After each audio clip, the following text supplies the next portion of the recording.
I'd like to invite Hélène Roussel, the Executive Director of Reflets Alvéo, to come and welcome us and explain to us what Reflets Alvéo and the Forum's goals are today. Thank you.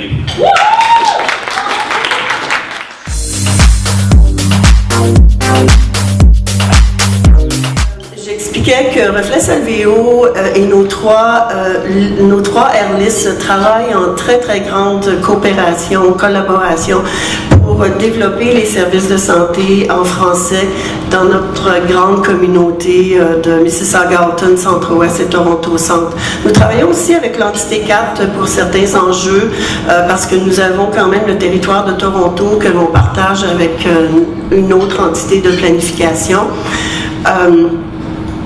Nous allons en fait s'assurer que dans les prochaines années, nous développons un programme de développement de capacité pour nos fournisseurs de services afin que vous puissiez vraiment travailler en collaboration, plus tricoté serré comme on dit par chez nous, et s'assurer qu'on comprend bien les cheminements on appelle en anglais on parle de care pathway,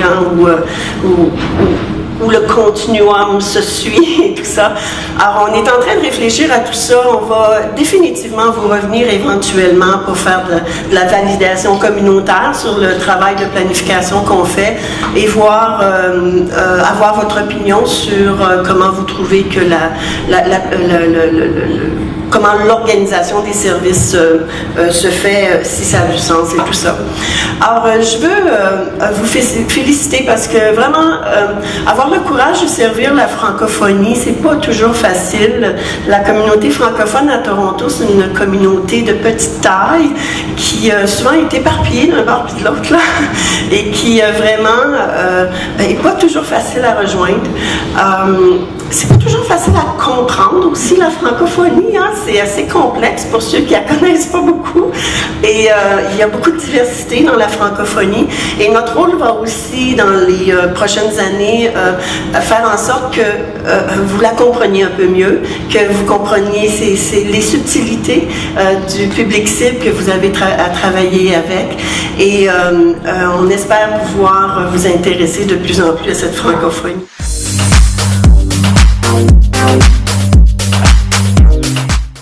Nous, on a discuté de la culture organisationnelle bilingue.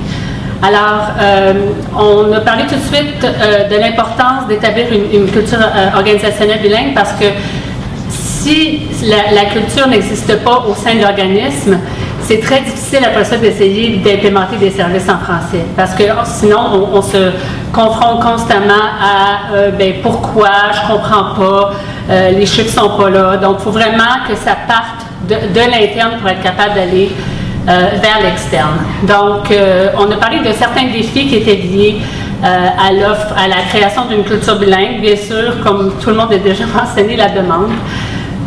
Cependant, on a aussi mentionné que oui, on sait que la demande est basse, mais la demande n'est pas nécessairement basse. C'est juste que la demande existe, mais on n'arrive pas à faire le lien entre la demande et l'offre. Et ça, c'est un des grands défis, je pense, des services en français, parce qu'elle est là, la demande, mais comme on est éparpillé, comme on est tellement diversifié au niveau de la culture, comme on travaille, comme on est aussi des fois assimilé, alors c'est très difficile d'aller chercher les gens dans la communauté. Bien sûr, il y a aussi la compétition des autres langues.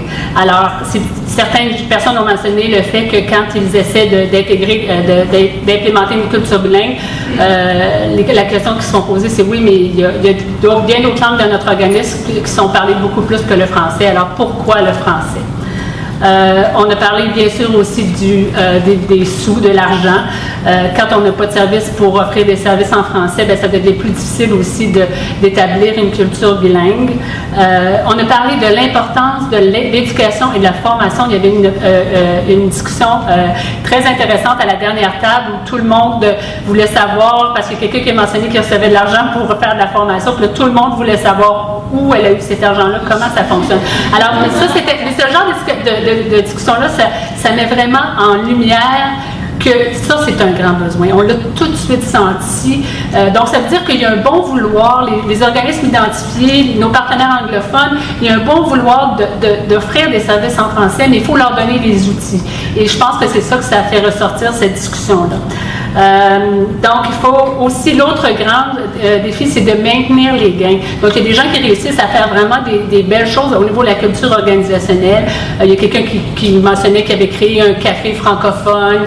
Il y a des gens, bien sûr, qui ont leur signe, qui parlent français, qui réussissent à faire répondre au téléphone de façon bilingue et tout ça. Ce sont tous des beaux gains, ce sont des petits pas, mais ce sont des petits pas importants, mais il faut aussi être capable de les maintenir. Et ça, c'est un grand défi que l'on a au quotidien parce qu'on est tous tellement occupés. On a parlé aussi de l'importance que ça vienne du haut, parce que il faut que ça vienne de la planification stratégique, il faut que ça vienne du senior management, il faut qu'eux y croient, et si eux y croient, après ça, bien, ça va descendre jusqu'à dans tous les niveaux de l'organisation. On a parlé de l'importance d'avoir des champions. Puis ça, les champions, c'est pas nécessairement des francophones, parce qu'on avait une championne à notre table qui est unilingue anglophone, et on disait, l'important, c'est d'avoir des gens qui croient à l'importance des services en français. C'est vraiment le point sur lequel on s'est concentré. D'avoir, bien sûr, des documents qui sont traduits, d'avoir un site web, ça, c'est tellement important. Ça envoie un message clair. Aussi de regarder les modèles intégrés, les nouveaux modèles intégrés qui existent un peu partout et qui sont en train de se développer, parce qu'on parlait de l'importance. Ces modèles-là facilitent énormément la visibilité des services en français. Ça nous permet de mieux collaborer ensemble, puis ensuite aussi d'être capable d'offrir un service de qualité égale à celui en anglais. On a parlé aussi que la culture bilingue, elle doit être à l'intérieur de notre agence, de notre organisation, mais elle doit aussi s'en aller dans les autres organismes qui travaillent dans notre secteur. Parce que, comme vous savez, seul, on n'y arrivera pas. Il faut être capable de collaborer avec tout le monde. Il faut avoir des processus d'entente entre les différents organismes, entre les différentes entités. Mais pour ça, il faut aussi que cette culture bilingue-là s'étende aux autres organismes. Dans notre secteur, dans le secteur dans lequel moi je travaille, on a fait vraiment des grands avancements dans les dernières années, et on sait que c'est possible, et on sait qu'il y a un vouloir aussi au niveau de nos partenaires anglophones, justement parce qu'on les considère comme des partenaires.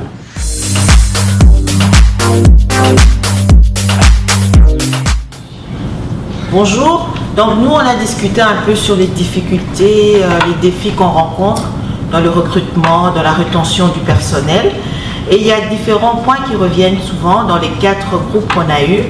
C'était d'abord au niveau de la culture bilingue, à l'intérieur, à l'interne même des organismes, des entreprises. Donc ils disent qu'il n'y a pas vraiment de leadership à l'interne. Donc c'est très difficile pour ceux qui pensent être, qui se disent bilingues, pour qu'ils puissent travailler, parce que c'est pas très clair qu'est-ce qu'ils doivent faire. Est-ce qu'ils doivent travailler pour les anglophones? Est-ce qu'ils doivent travailler rien que pour les francophones, ou les deux? Donc la personne arrive à faire un travail double. Et les directives à l'interne ne sont vraiment pas très claires. Et puis, un autre point, c'est que certains ont de l'argent pour embaucher justement pour les francophones, mais il n'y a pas de demande. Les gens ne viennent pas demander des services en français.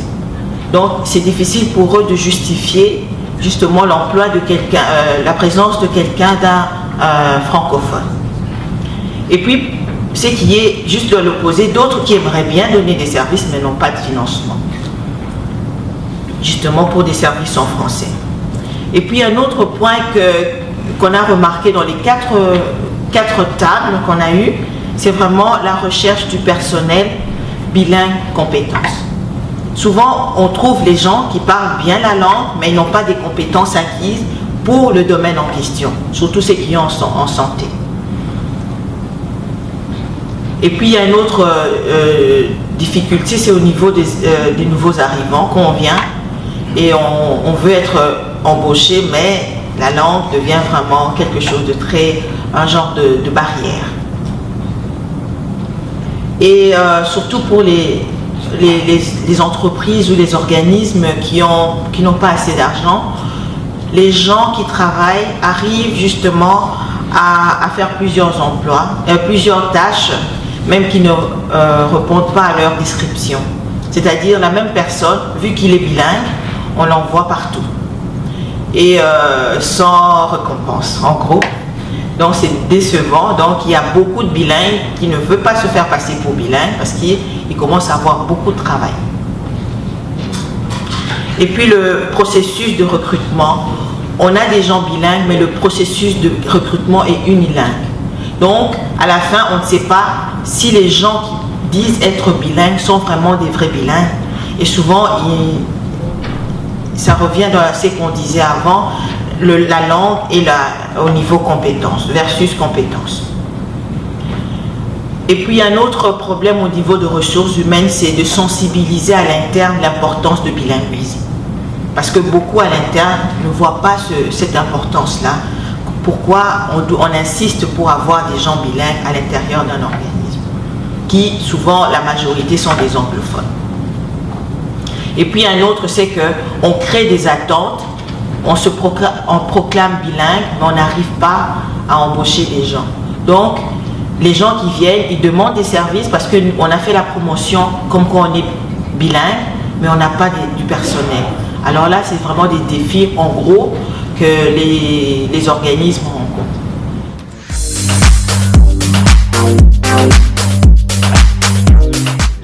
OK, à ma table, on a parlé de l'offre active, des défis, surtout des défis que rencontrent les organismes pour offrir cette offre active-là. On a parlé beaucoup au niveau des ressources financières, des ressources humaines, où afficher les postes, où trouver les professionnels pour offrir le service et tout. On a parlé aussi beaucoup de traduction de documents, interprétation aussi. On a parlé aussi qu'il n'y avait pas de demande qui était faite, mais par contre, on n'a pas de système ou de mécanisme en place pour identifier la langue du client ou du patient. On a parlé aussi qu'est-ce qui arrive après le Hello, bonjour. Donc, est-ce qu'il y a quelqu'un qui peut offrir le service en français? Et aussi, on a parlé de la continuité des différents services qui n'est pas nécessairement dans la même langue. C'est-à-dire, un service va être offert en français, mais l'autre qui suit va être en anglais, puis etc. On a aussi parlé au niveau des défis qu'on ne connaît pas les lieux où sont offerts des services en français. Donc, si on est un organisme anglophone, comment qu'on peut référer à une ressource communautaire qui offre ce service en français-là? Donc, d'être complémentaire, mais il y a ce manque-là d'informations sur qui offre quoi.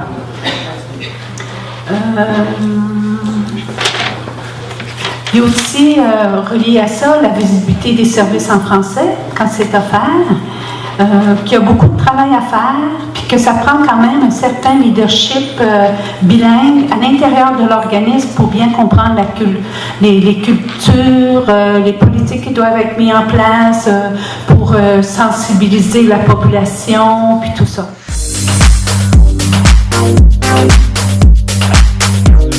Bonjour tout le monde. Alors, nous, on avait les extrêmes à notre table. On avait des personnes qui sont arrivées dans notre coin de pays il y a un mois. Et on avait une personne que ça a pris 10 ans avant qu'elle comprenne qu'il y avait des services en français dans la région. Alors, vous voyez le continuum. Donc, on a du travail à faire. Alors, en termes de promotion, comment est-ce qu'on peut promouvoir nos services pour que les nouveaux arrivants, les personnes qui déménagent, les familles francophones, on puisse les rejoindre? On a parlé qu'il n'y a pas de recette. Il n'y a pas une recette pour tout le monde parce qu'on sait que les francophones sont différents. Il y en a qui ont des enfants, il y en a qui n'en ont pas. Il y a des problèmes de santé mentale, handicap, d'emploi, etc. Mais par contre, il y a différents outils. Et dans les outils, on a parlé de rejoindre la clientèle à travers les églises, à travers les médias sociaux, à travers des répertoires locaux, à travers les organismes qui ont déjà des structures, des tables de concertation. Alors ça, ce sont des exemples. Et il y avait quelqu'un à la table qui a dit que lui, sa campagne a fonctionné et qu'il avait utilisé comme tous les moyens possibles. Alors c'est vraiment c'est vraiment un exemple de quelque chose qui fonctionne et qui a ramené beaucoup de publicité. On a parlé de bâtir sur les réseaux déjà établis, le réseau des écoles, puis les groupes communautaires, les groupes de rencontres.